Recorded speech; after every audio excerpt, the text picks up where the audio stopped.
meron akong i-share na dalawang klase ng text na kung saan alam kong makakatulong para mas lalo siyang ma-inlove sa'yo at para hindi na rin sila maboring sa'yo. Kasi sometimes, pati ikaw, naboboring ka na din sa sarili mo kasi maaaring hindi mo pa alam ng iyong ginagawa. First time mo magkarelasyon or talagang hindi mo alam kung paano i-handle, paano ang tamang approach sa partner mo para hindi maboring. That is why i-share ko ito kasi alam kong sobrang makakatulong sa inyo. Lalong-lalo na kung panoorin nyo hanggang sa last part. Kung excited ka na, mas lalong excited ba ako? Tara, simulan na natin.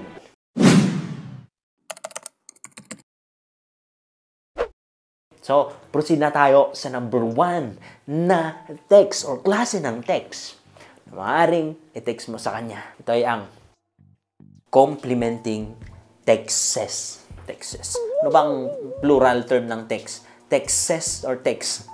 Anyway, kung sa tingin nyo ang babae, kayong mga babae ay yun yung hinahanap nyo, ang makompliment kayo na maganda kayo, na sexy kayo, na whatsoever yung hinahanap nyo na i-compliment nila sa'yo, especially ng partner mo, kung alam nyo kayo lang yung natitigang, mas lalo po ang lalaki. Yun nga lang, most of the time, talaga, mas maraming beses na makompliment kayo na babae more than sa isang lalaki. Kaya kung alam mo, kung marunong ka mang compliment sa isang lalaki, especially kapag hindi siya masyadong nakakarinig ng any compliments, ma-fall in love pa lalo siya sa'yo, palalo. Mas ma-fall in love siya lalo sa'yo. Or, kung hindi pa siya nakakaramdam ng love sa'yo, maaaring ito ang dahilan, ang compliments na text. So, isa-isahin natin, ano ba yung mga bagay na dapat mong i-compliment, especially sa isang lalaki?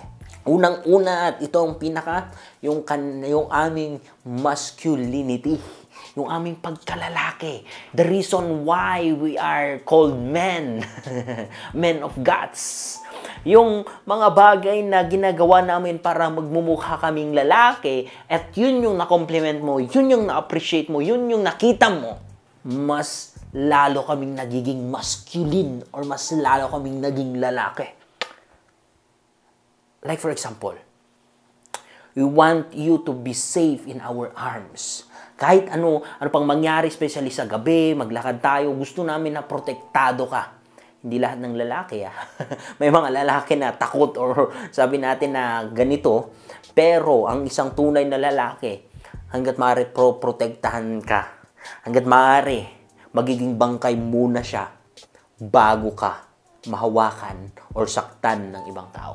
Kasi yun yung pinaka-honor namin. Yun yung pinaka-pagkalalaki namin. Is to protect you.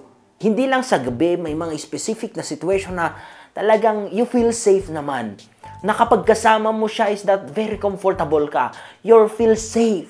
And kapag yon ay na-appreciate mo. Kapag yon ay nakita mo, I promise you, mas lalo pa yung gagalingan. Mas lalo pa yung talagang magiging security guard mo. 24/7 kang babantayan.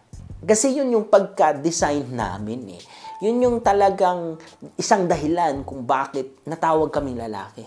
Is to give you something, to give you protection, yung meron kaming naibibigay kung saan nagiging masaya ka, meron kaming nagagawa kung saan napapangiti ka, meron kaming nagagawa kung saan nagbe-benefit ka, at kapag na-appreciate mo yun, I'm telling you, even personal or true text, mas ma-inlove siya sa'yo. Learn to compliment him in his masculinity. Ano pa yung ibang i-compliment mo sa kanya? Ito yung sexuality, yung kaseksihan niya, yung abs niya, yung height niya, kung matangkad siya.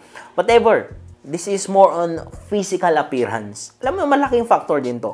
Pero, you need to limit. Hindi ko sinasabi na parang turing mo na siya na isang Diyos or isang idol or siya ng pinakapogi sa lahat. You know, there's nothing wrong kapag i-consider mo siya in your heart na siya na talaga ang pinakapogi at na-appreciate mo siya doon once, twice. Pero kung parang naging prinsipyo mo na, Pangit naman. Naging talagang siya ang pinakagwapo no kung delikado ka, kaibigan. Delikado ka. Maari kasing lalaki yung ulo niyan, maaring yayabang yan, and sa sobrang kagwapuhan niya, mababa na ang tingin sa'yo. May mga ganun din na mangyari. Hindi ko sinasabing lahat. Hindi ko sinasabing lahat, kaibigan. Pero you need to balance when complimenting sa kanya lang, sa aming mga physical na appearance or yung kaseksihan. Okay? You need to balance. Ano pa yung mga bagay na compliment mo sa kanya? Masculinity, sexuality, intelligence. Ako, kaibigan, kung medyo may IQ naman yan, you need to compliment him sa kanyang katalinuhan. At nandito pa, isama mo na ang kanyang achievements, ang kanyang mga natapos, ang kanyang nagawa, ang resulta ng kanyang nagawa. Like for example, board sponsor siya. Like for example, nag-design siya ng ganito, naging successful. You need to compliment him sa mga bagay na yon. In that way, he felt rewarded. Rewarded kami kapag nakikita ng taong mahal namin o ng ibang tao ang aming nagagawa, kung anong meron kami, gaano katalino. Highs! We fell in love with you more and more. Okay? Ayun. So, marami pang mga bagay. Hindi lang yung mga yon, even sa mga malilit na bagay, the way he cook, the way he wash the dishes. Even nga, kapag naglalaba siya para sa'yo, kapag meron kang nararamdaman, tapos naglalaba siya, kahit sa mga malilit na bagay, even yung pagising nyo sa umaga, paghahanda niya ng pagkain nyo, kung siya ang naghahanda, pumasok ka, nakalimutan mo i-appreciate, text mo siya, tawagan mo siya, Hal, honey, I love, ano man ang tawagan nyo, baby, thank you sa paghanda, you know, yung talagang genuine, para mararamdaman man namin na meron palang nakakakita sa mga ginagawa namin. That way, mas lalo ka namin din ma-appreciate, mas lalo pa namin gagawa pa ng more for you, mag-e-effort because na-appreciate eh. Yun naman ang sekreto eh. If you want more, appreciate him more. Okay? Proceed na tayo sa number 2, na content ng text na kung saan magdadahilan para mas lalo siyang ma-fall in love or para ma-fall in love na siya sa'yo. Ito ay ang text that contain sexual tension. Paano ba to? Ito kasi yung pinaka-reward naming mga asawa nyo. And if you want na mas ma-excite siya sa'yo, pag uwi sa hapon, after ng work, hanggang sa daan pa lamang, hindi pa tapos ang kanyang trabaho, kapag na-chat mo, na-text mo ito sa kanya, ay talagang iba na yung tumatakbo sa kanyang isipan, kung ano na nang ina-imagine sa'yo, sa gagawin nyo, i-text mo ito. Ang mga text na nagko-contain or naglalaman ng sexual tension. Sexual tension, may tension sa kanyang isipan na gusto niya niyang umuwi dahil sa tinext mo sa kanya na talagang magti-trigger ng kanyang imagination. You know what I mean already? Like for example, sasabihin mo sa kanya o kukwento mo sa kanya na tapos ka na maligo, na nagpabango ka, na naka-ready ka na. Kahit hindi mo pa sasabihin kung anong gagawin nyo, mag-imagine na yan. May tension na sa kanyang isipan. May excite na yan, no way. Kahit hindi mo pa sasabihin. Okay? Alam ko, ito ay medyo maging tabu, especially sa mga religious na tao. You know, I am a Christian and also I preach the Word of God. Pero hindi po sinasabing bawal itong mga ganito na gawin. Okay? Especially kapag asawa mo siya. Okay? Hindi po masama na akitin mo siya kasi asawa mo naman. Hindi po masama na sabihin mo na, honey, dahan-dahan mo lang buksan ng kwarto pag-uwi mo mamaya. Dahan-dahan ka lang pumasok. Ganitong gawin mo. Mag-shower ka agad. Naghihintay ako.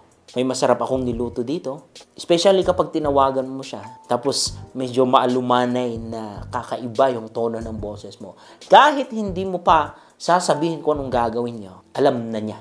Meron na siyang idea. Okay? And in that way, nagkakaroon ng sexual tension sa kanyang isipan. At yung nangyayari sa kanyang isipan, yung pag-i-imagine niya yun, yung pag-iisip niya sa'yo na gano'n, mas lalong magre-release pa ng mga hormones sa kanyang katawan na kung saan magdadahilan para yung feeling na in love siya sa'yo, yung feeling na excited na siya umuwi, yung feeling na excited na siyang makita ka, ay mararamdaman niya. In that way, hindi siya maboboring sa'yo. In that way, mas lalo siyang mafo-fall sa'yo, mababaliw sa'yo. Okay? Ayos. I hope na alam mo yung mga diskartehan na yan. Alam mo kung paano akitin ang asawa mo, paano mo siya naging asawa kung hindi mo naman alam. Dapat alam mo. And ito ang last na may advice ko when it comes to complimenting, when it comes to giving to your husband, when it comes sa mga sexual na tension na ganyan, hindi ko sinasabi from time to time ay lagi niyong ginagawa. Lagi kayong nagbabalance. Hindi po give lang. Okay po ba? Dapat meron kang din nare-receive. Dapat bigyan mo din siya ng time na siya yung gagawa kasi lalaki pa rin yan. Kahit anong gawin mo, mas gusto, preferred pa na din namin na kami yung mas may malaking nagagawa sa inyo. Kasi yun yung pagka-design namin. Okay? Pero hindi ko sinasabi na hindi nyo gagawin. Kaya kung shiner ito, para alam nyo kung ano yung dapat nyong gawin, basta i-balance nyo lang. That's it for today's video. Maraming salamat po sa inyo at sa patuloy nyong pagsubaybay sa akin. Kahit minsan hindi ko na nare-replyan yung mga messages or comments nyo. God will bless you. Thank you so much. Bye.